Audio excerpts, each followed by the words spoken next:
What's going on, YouTube? Today I'm reacting to a video that explains Resident Evil's lore. I just finished Resident Evil, the new one that just came out, and that's the first one I played. And I don't know nothing about the lore. I only played that one game, the recent one that came out. Gonna check it out right now. The ninth entry in the mainline Resident Evil series is fast approaching. But if you're looking to jump in for the first time, you might be left wondering what the hell is going on. Where's everyone going? Bingo? Here is a very condensed synopsis of the main Resident Evil story and everything you need to know leading into Resident Evil Requiem. Warning, the following contains spoilers.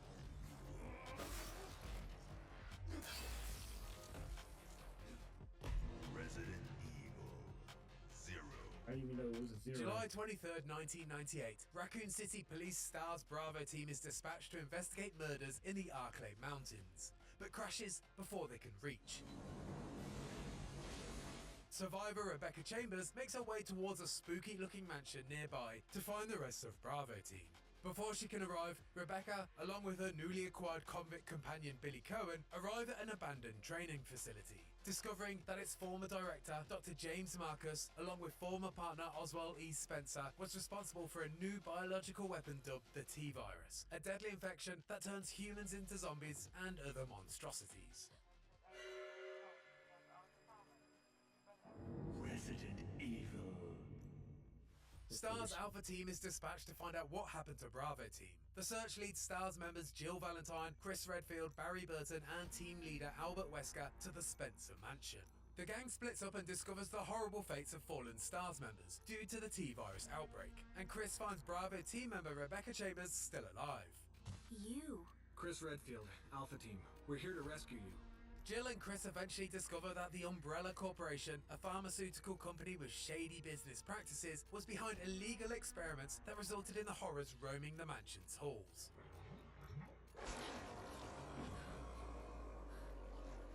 Eventually, once they reach the sinister laboratory, our survivors discover that Wesker, their team leader, is actually a traitor and works for Umbrella in some capacity. Wesker infects himself with a strain of the T-Virus for some elaborate plan. There was a guy in the new Resident Evil that looked just like Wesker. They called him Zeno. That involves releasing a new super weapon, the Tyrant, that swiftly kills him. After managing to defeat the monster, the remaining STARS team escape the facility. Our survivors return to Raccoon City and begin to learn that the corruption runs deep. They decide to go rogue and investigate a grand corporate conspiracy. Chris heads off to Europe solo, and Jill stays in the city to learn more about Umbrella. Resident Evil 3. In September 1998, Raccoon City became overrun with zombies. Umbrella sees this outbreak as an opportunity to test its latest bioweapon, sending down the experimental Nemesis, a hulking beast with a rocket launcher that's tasked only with the death of all STARS members. Rocket launcher? Really?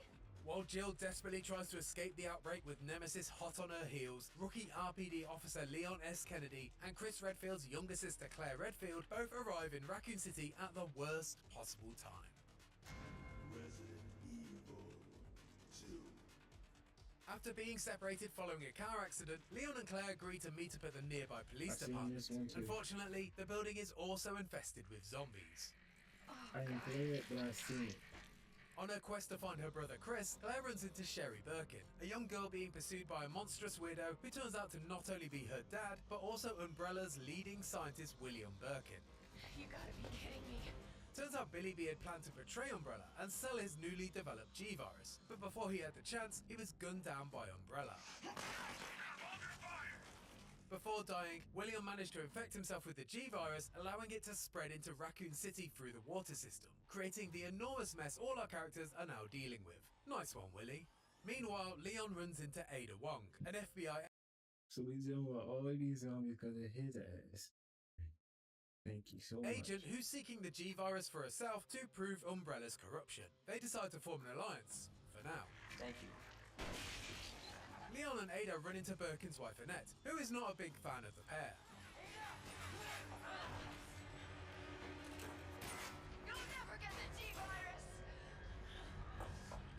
Ada follow her to a secret Umbrella underground facility called Nest in pursuit of the G-Virus sample. I wonder where the G-Virus is.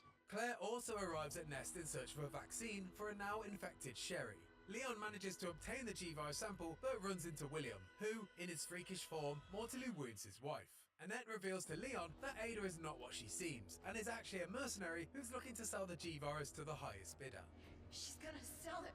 Ada demands the G-Virus, but before Leon can hand it over, Annette manages to shoot Ada, who then falls to her death, dropping the G-Virus sample in the process. Claire finds the vaccine and gives it to Annette to cure her daughter, while she tangles with an out-of-control William. Sherry is cured, but Annette eventually dies of her injuries. The facility is set to self-destruct, and Claire, Sherry, and Leon board a train to escape. Shit. Gotta get out of here.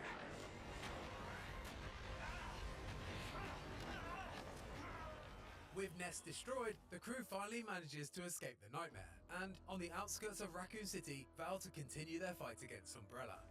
So, is it over? I don't know. But if it's not, we'll stop it. Whatever it takes. Yeah, you damn right we will. I never seen this one. While Outbreak? Jill, Leon, and Claire are dealing with their own issues amidst a zombie outbreak, 8 other Raccoon City residents are also in a desperate fight for survival. Most notably, local journalist Alyssa Ashcroft, an investigative reporter trying to spotlight Umbrella's evil ways. Alyssa manages to escape Raccoon City before its government-issued annihilation, carrying information that could expose Umbrella once and for all. Resident Evil 3.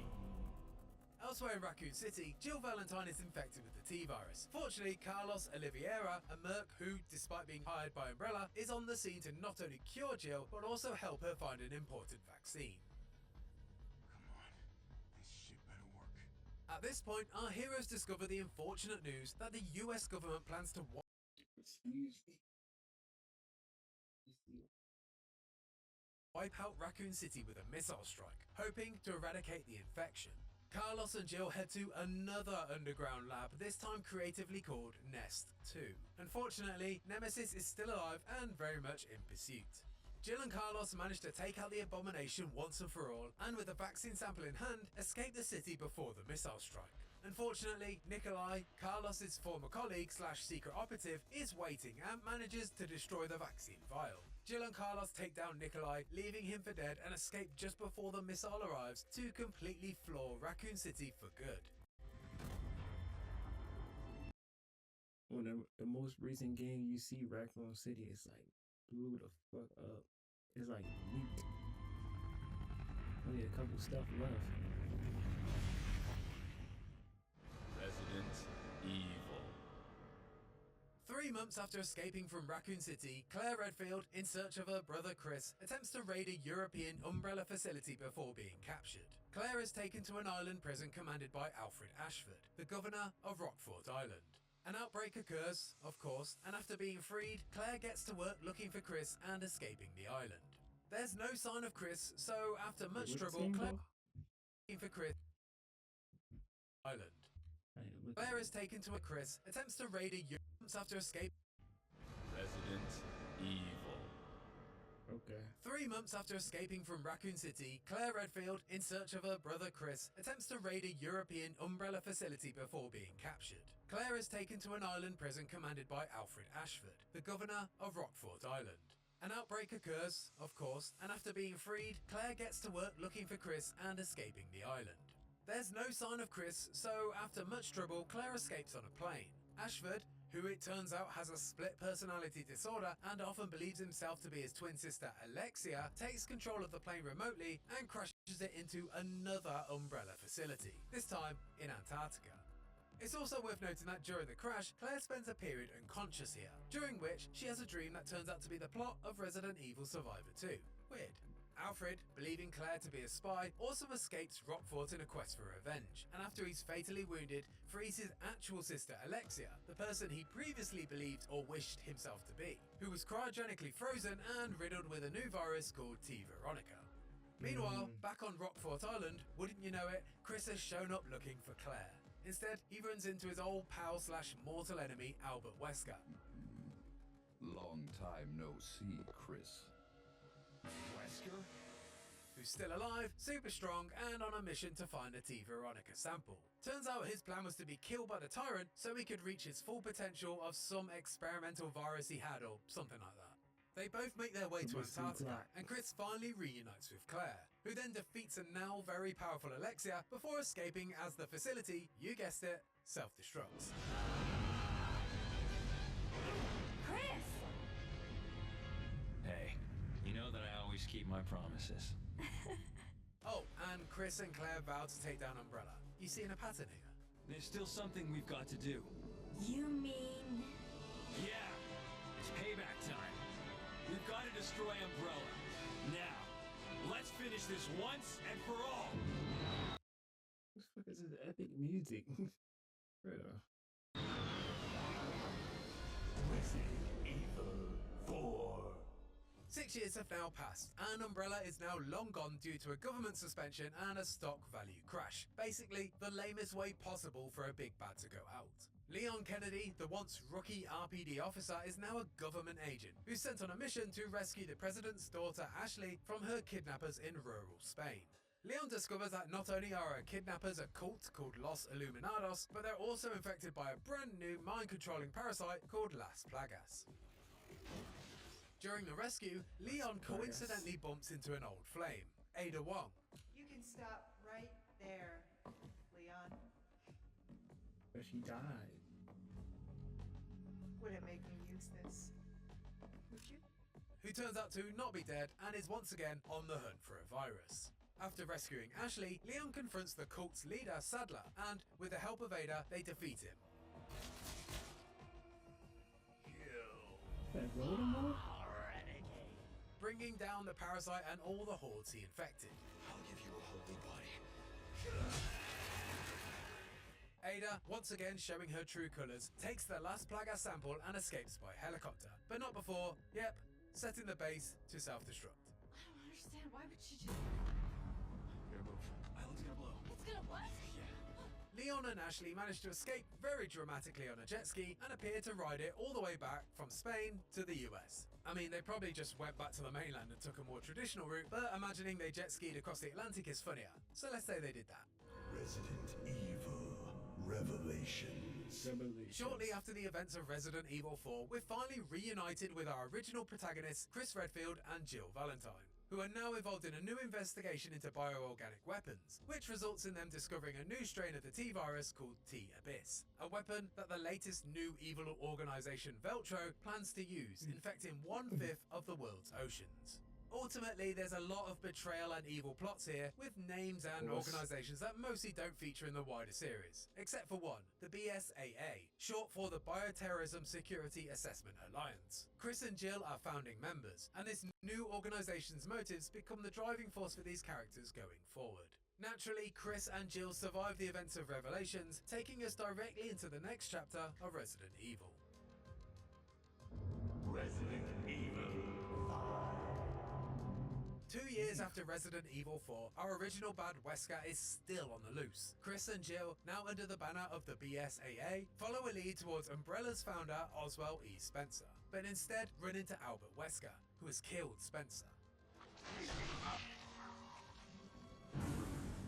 Wesker, seemingly even more powerful than before, and now dodging bullets for fun, is more than a match for Chris and Jill. To save Chris's life, Jill sacrifices herself, sending both her and Wesker to their deaths. Chris, understandably, is a bit sad.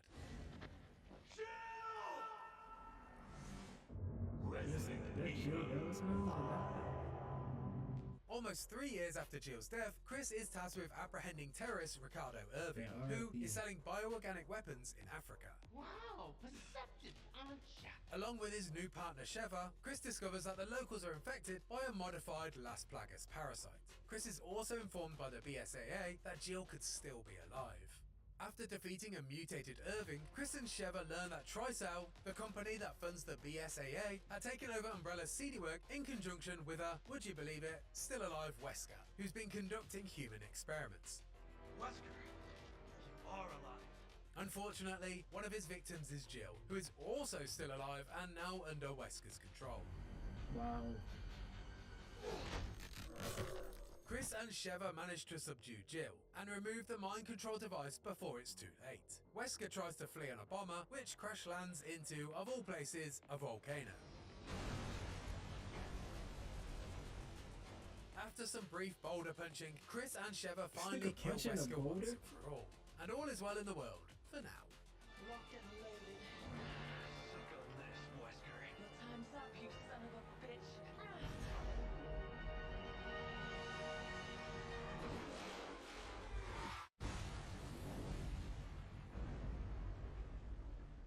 Resident Evil Revelations. Revelations 2.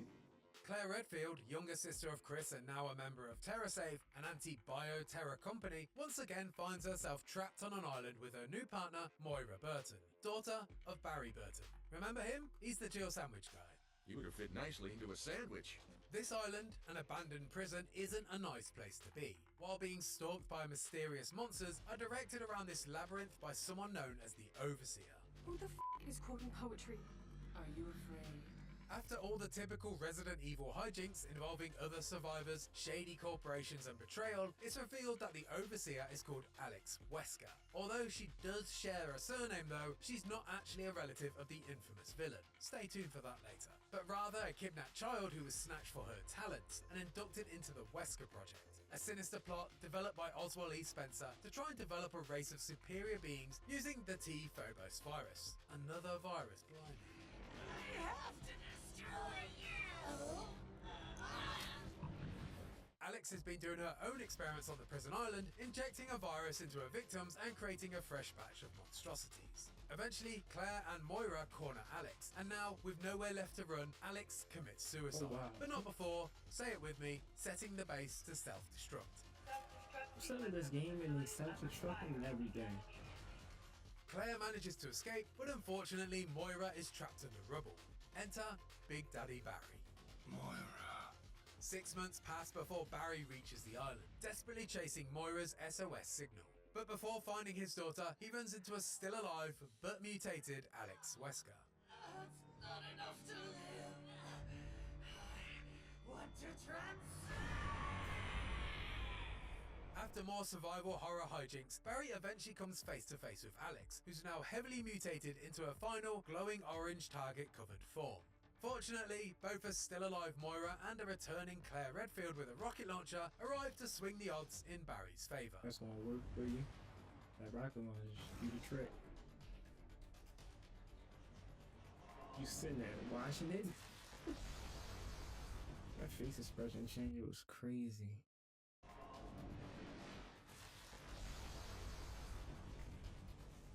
In the epilogue, Claire receives a message about her brother Chris Redfield and his jaunt to China to handle another bioterror threat.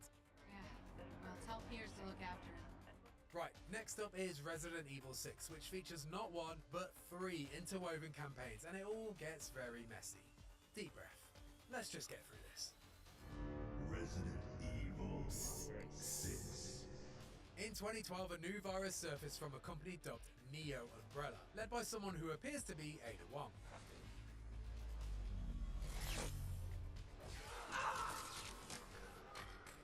Series newcomer Jake Muller is believed to be the key to the vaccine, due to his antibodies. The reason Jake is immune is, well, because unlike Alex Wesker, he's actually Wesker's child.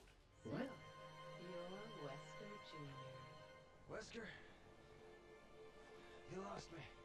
In 2013, the American president decides that enough is enough with all these bioterror incidents, and it's time to spill the beans about what really happened in Raccoon City. However, before he can, there's another infection attack, and the president, now a zombie, has to be taken down by his loyal agent and series favourite, Leon Kennedy. Ada Wong then arrives and tells Leon that National Security Advisor Derek Simmons is affiliated with Neo Umbrella, and behind the terror attack that zombified the press. Leon heads to China in pursuit of Simmons. Chris Redfield, now racked with post-traumatic stress and a thirst for revenge after his team was slaughtered by Ada, also heads to China, as does Jake, because, you know, plot. Hell yeah! Right, there's a lot going on here, so let's do this bit really quickly. Chris finds out Jake's true identity, and despite an awkward moment when Chris tells Jake he's killed his dad, they mostly work it out. Simmons dies, Chris's mate Piers is wounded, and then grows a new arm with the C virus and saves Chris. Jake kills his boss, who's not worth talking about, and we also find out that there are two Adas, one being an imposter called Carla, and that explains all the outfit changes, and finally all the good guys win and go their separate ways. Basically, a lot is going on, and it's not very good, so maybe just ignore this bit. President would have done the same. Resident Evil. I played this one.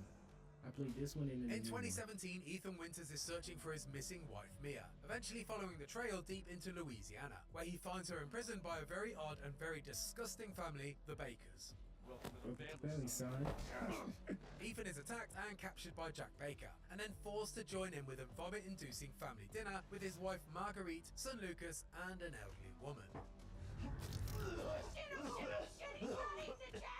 It turns out this family has been infected by something called mold, some sort of parasitic fungal virus that had the added benefit of resilience, but the downside of making you a bit gross. After escaping and managing to kill hideous forms of Jack and Marguerite, Ethan reunites with his wife and develops a serum to help shake off her apparent mold infection.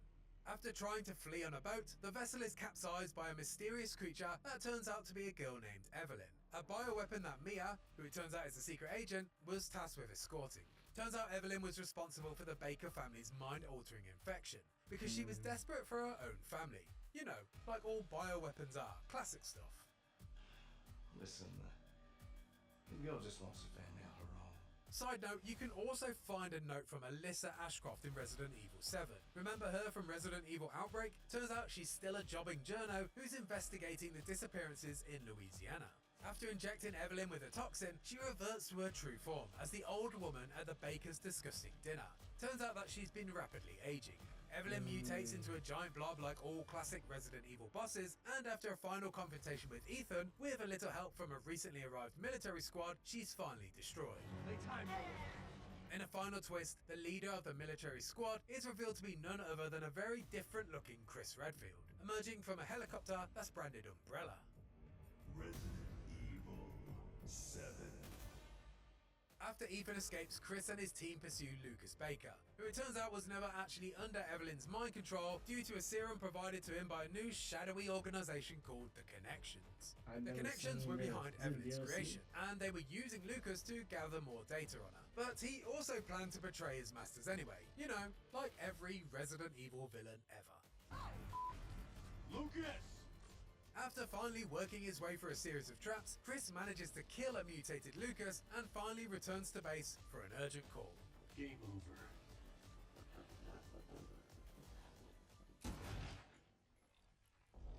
Resident Evil. Over 3 years later, Ethan and Mia's Eastern Europe-based family Bliss is violently interrupted by the Hound Wolf Squad, led by returning and turtlenecked Chris Redfield, who now oddly looks like he did before Resident Evil 7 again. Weird. Chris and his goons shockingly and mercilessly gun down Mia and then kidnap Ethan and his child, Rosemary. God damn. Put the whole clip in her ass. Ethan wakes to find himself stuck in a rural village and runs into terrified villagers who've been cowering from a horde of marauding Lycans. Ethan, on a desperate quest to find his missing daughter Rose, works his way through the abandoned village and into a nearby castle inhabited by vampires, most notably an enormous goth mummy called Lady Dimitrescu. Oh, be careful what you wish for, Ethan Winters. Lady D, along with a group of oddities, belong to a worshipping cult for Mother Miranda, a godlike, mold-infected leader, who, in a quest to bring her daughter back to life, ended up becoming consumed by the infection and spreading it to her 4 elevated lords and houses. In his journeys, Ethan discovers a crest for these 4 lords that looks eerily similar to Umbrella's logo. Hey, remember them? Ethan's journey to rescue Rose and take down Miranda's lords eventually leads him to Chris Redfield. Chris explains that the Mia he gunned down wasn't actually Mia at all, but rather a shape-shifting Mother Miranda, who considered Ethan and Mia's daughter Rose to be the Evelyn successor based on the fact that both her parents were infected by the mold. She changed her appearance and pretended to be Mia. Seems she also survived being shot, so now I'm here to finish the job. Rose was born with unique properties, and after Miranda finally confronted Ethan in her true form, she explained that the mold would help rebirth Rose as her daughter Eva. Miranda then, without hesitation, rips out Ethan's heart. Miranda! You coward! Come on and face me! You have to die from that, right? Don't Your death will come quick. You will join the Megamycetes records. Chris and the Hound Wolf squad launch a full assault against Mother Miranda, battling through her waves of monsters and destroying a large mold barrier that's now protecting her. Once inside, Chris and the team discover a large mold root that's called the Megamycete. That turns out to be the source of the mold that's plagued the village, but also the Baker family in Resident Evil 7. Turns out, the Megamycete not only infects its victims, but it also absorbs their DNA and memories. Chris plants a detonation device, but before destroying the mold once and for all, decides to pass through Miranda's lab for one last lore dump. He discovers the entirety of Miranda's plan and her quest to find a suitable vessel for her daughter Ava's consciousness to be reborn into. Miranda was also responsible for the creation of Evelyn, working with the connections. Later in the lab, Chris discovers the biggest shock of all, when it's revealed that Oswald E. Spencer, founder of Umbrella, was actually a student of Miranda, and began work on the progenitor virus based on her teachings. To honour this, the Umbrella logo took inspiration from Miranda's Four Lords symbol that Ethan discovered earlier. Not only was Miranda responsible for everything in Resident Evil 7 and Village, but she was also the inspiration that started it all. After Chris finally works his way through the exposition hallway, he discovers the true and very much alive Mia, who reveals that Ethan also isn't quite dead yet. It's revealed that Miranda didn't kill Ethan, Jack Baker did, way back in the start of Resident Evil 7. Ethan was infected by mold, which had been keeping him moving this entire time, and explained how a man could regularly reattach body parts with just a bit of healing juice. I'm glad they explained that. Despite this, Ethan is falling apart, but can muster enough for one last stand with Mother Miranda, whereupon defeating the big bad once and for all, he manages to pass his daughter to Chris and take ownership of a detonation device that would destroy the village, the mold, and himself once and for all. Ethan triggers the explosion as Chris, Mia, and Rose escape.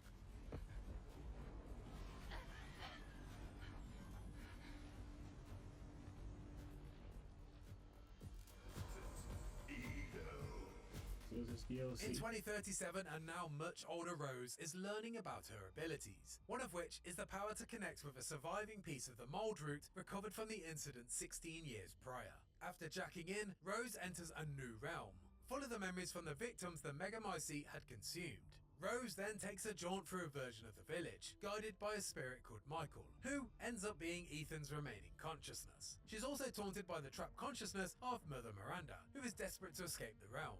With the help of Ethan and her newfound abilities, Rose manages to defeat Mother Miranda and share one last moment with her father before she returns to the real world. I love you, Rose. I love you too, Dad. In the aftermath, Rose visits Ethan's grave while shadowed by a mysterious agent who calls her Evelyn. And after threatening him, Rose reveals that she has abilities that even Chris doesn't know about. Oh, it's just a joke, Rose. I can show you things even Chris doesn't know I can do. The press? You got bitched. We have a clear shot. Stand down. And that's it, the entire plot of Resident Evil that matters before you dive into Resident Evil Requiem. Yes, we skipped over some bits here or there, but there's a lot to cover in the wacky world of Resident Evil. Now, excuse me while I set my base to self-destruct and vow to get my revenge. What? And if you like that video, why not check out our final hands-on preview of Resident Evil Requiem. And for everything else Resi, Alright.